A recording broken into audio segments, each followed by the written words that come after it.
नमस्कार मु शांतनु त्रिपाठी आपण को स्वागत करुच्ची मो चैनल माइथोलिट शरण को। आपण जानती जो माने उचित ज्ञानी लोक से माने सर्वदा शांत स्वभावर एवं जेपर्यंत प्रश्न न करा जाए से उत्तर दियंतिनी।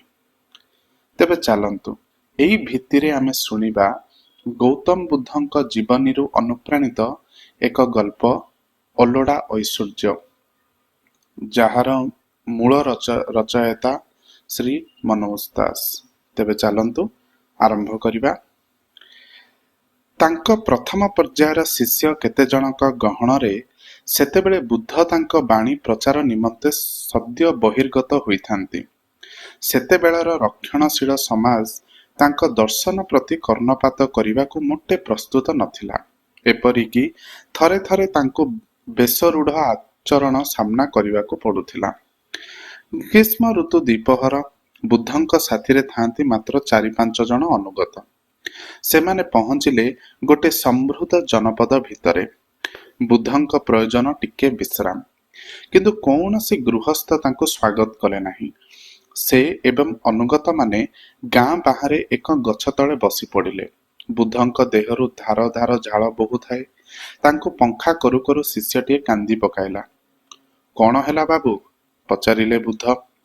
ए जनपदर हतभाग्य अधिवासी माने जानते नहीं जाहाकु सेमाने टिके आश्रय देबाकु नाराज हेले से किए। सेमाने जानते नहीं केड़े बड़ सौभाग्यरु सेमाने निज निजको वंचित कले, कहिला शिष्य। बुद्ध किछि मंतव्य देले नाही। टिके अपेक्षा करी शिष्य पुणी कहिला, हे महाभाग, आपण राजपुत्र, जनसाधारणक हितार्थे आपण प्रसाद त्याग करि नथिले एतेबेले सुशीतल सरोवर मध्यरे आपणक पई आपणक पितृदेव निर्माण करिथिबा ग्रीष्म निवास भितरे आपण विश्रामरत थान्ते। आपणक सेवा करुथान्ते दासदासी। एक कथा जानिबा संगे संगे मु एहा भी जाने आपणक आध्यात्मिक शक्ति अमाप। आपण मने कले मनीष चेतनारू समस्त अज्ञान दूर करि देई परिबे।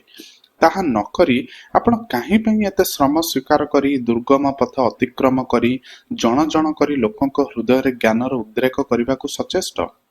समस्तंकर जेउ ज्ञान प्रयोजन आपण सेतक समस्तंको एकाथरे देई दउ नाहंती काहेकि। बुद्ध एथर भी किछि मंतव्य देले नाही। तेबे शिष्यटिए पिठी थापुड़ेई देले। से शांतिमय स्पर्शरे शिष्यर उत्तेजना प्रशमित हैला। किछि दिन परे आउ थरे सेही बड़ी परिस्थिति रे शिष्य परिवृत बुद्ध एक साधारण उद्यान रे विश्राम करिबा अवसर रे सेही शिष्यटी को डाकी कहिले, आमे एठारे सूर्यास्त पर्यंत अपेक्षा करिबा। तमे ए पाख गांटी को जाओ। जन जन करी समस्त गृहस्थं को साक्षात करी गोटे मात्र प्रश्न पचारिब, कौन पाइले बा कौन घटिले परिणत बयसरे से तृप्ति सहकारे शेष निश्वास त्याग करिवे। शिष्यटी चलीगला। सूर्यास्त सुधा से तार दायित्व निर्वाह करी बाहुड़ी आसिला और कहिला, महाभाग, मु 20 जन गृहस्थं को प्रश्नटी पचारिली।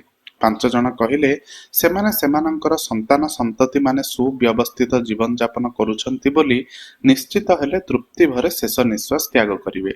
आउ 5 जन कहिले सेमाने ऋणग्रस्त, ऋण परिशोध करि पारले तृप्ति भरे मृत्यु को अपेक्षा करि पारिवे।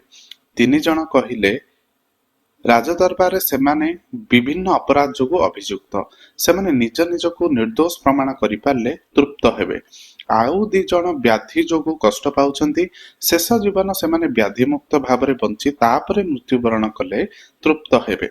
आउ 3 जन कहिले सेमाने सेमानक गृह निर्माण कार्य शेष करि पारि नाहंती, शेष होई गले निश्चिंतरे आखि बुझिबे।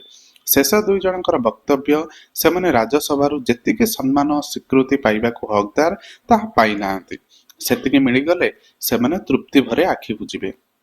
बुद्धदेव मन देई विवरणी सुनिले। बश्च तापरे प्रश्न कले, केते जन कहिले जे सेमाने ज्ञान लोकित चेतना प्राप्त कले तृप्ति सहकारे शेष निश्वास त्याग करिवे?